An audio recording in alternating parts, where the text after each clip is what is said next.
क्या पृथ्वी सदैव बनी रहेगी? दोस्तों आज हम इसी बात को क्लियर करने वाले हैं इस वीडियो में बने रहें और वीडियो को देखें लास्ट तक। दोस्तों हर उस चीज का अंत होता है जिसकी शुरुआत होती है, लेकिन पृथ्वी बहुत लंबे समय तक रहेगी और इसका अंत भी अरबों वर्षों बाद होगा, जब यहाँ जो भी जीवित होगा वह चला जाएगा। इससे पहले कि हम अपने ग्रह के भविष्य के बारे में बात करें, आइए इसके इतिहास की समीक्षा करें और जाने कि इस पर जीवन कब प्रकट हुआ।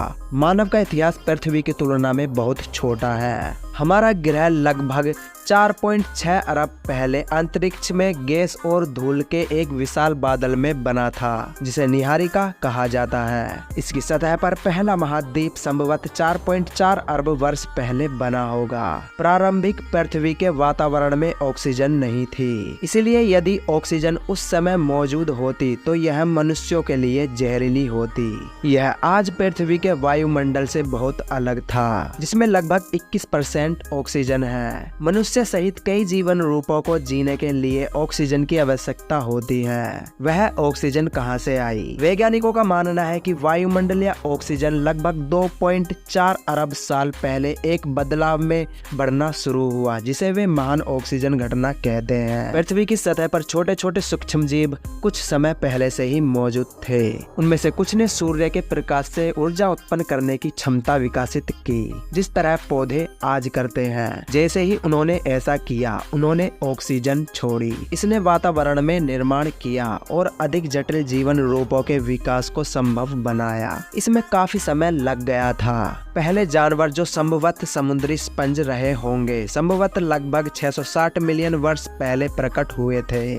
इस पर निर्भर करते हुए कि हम मनुष्यों को कैसे परिभाषित करते हैं, मनुष्य लगभग 20 लाख साल पहले अफ्रीका में उभरे और वहां से हर जगह फैल गए थे। अब जैसा कि हम पृथ्वी के भविष्य के बारे में सोचते हैं, हम जानते हैं कि मनुष्यों को यहाँ रहने के लिए 2 आवश्यक कारकों की आवश्यकता है। सबसे पहले सूर्य वह अधिकांश ऊर्जा प्रदान करता है जिसकी पृथ्वी पर जीवित चीजों को जीवित रहने के लिए आवश्यकता होती है। पौधे बढ़ने और ऑक्सीजन पैदा करने के लिए सूर्य के प्रकाश का उपयोग करते हैं। मनुष्य सहित जानवर भोजन और ऑक्सीजन के लिए प्रत्यक्ष या अप्रत्यक्ष रूप से पौधे पर निर्भर है। दूसरी चीज जो पृथ्वी को जीवन के लिए रहने योग्य बनाती है, वह यह है कि हमारे ग्रह की सतह हिलती डुलती रहती है। यह लगातार बदलता सतही वातावरण महासागरों और महाद्वीपों में मौसम के पैटर्न और रसायन परिवर्तन में पैदा करता है, जिसने पृथ्वी पर जीवन को विकसित करने में सक्षम बनाया है। पृथ्वी की बाहरी परत के विशाल टुकड़े,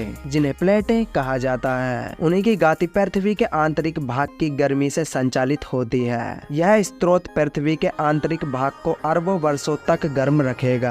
वैज्ञानिकों का अनुमान है कि सूर्य अगले 5 अरब वर्षों तक चमकता रहेगा, लेकिन यह धीरे धीरे और अधिक चमकीला होता जाएगा और पृथ्वी को और अधिक गर्म करेगा। यह वार्मिंग इतनी धीमी है कि हमें इसका पता नहीं चलेगा। लगभग 1 अरब वर्षों में हमारा ग्रह इतना गर्म हो जाएगा कि इसकी सतह पर जीवन को बनाए रखने के लिए महासागर नहीं रह पाएंगे। यह वास्तव में बहुत लंबा समय है। एक औसत मानव जीवन काल लगभग 73 वर्ष है, इसलिए 1 अरब 13 मिलियन मानव जीवन काल से अधिक है। उसके काफी समय बाद, अब से लगभग 5 अरब वर्ष बाद, हमारा सूर्य एक और भी बड़े तारे में बदल जाएगा, जिसे खगोल शास्त्री लाल दानव कहते हैं, जो अतंत पृथ्वी को निगल जाएगा। जिस तरह हमारा ग्रह मनुष्यों के प्रकट होने से पहले 4 अरब वर्षों से अधिक समय तक अस्तित्व में था, यह अगले 4 अरब से 5 अरब वर्षों तक अस्तित्व में रहेगा। तो भाइयों, कैसा लगा आपको पृथ्वी के बारे में जानकर? अगर ये वीडियो आपको पसंद आई हो तो प्लीज लाइक कर देना। Keep supporting and thanks for watching.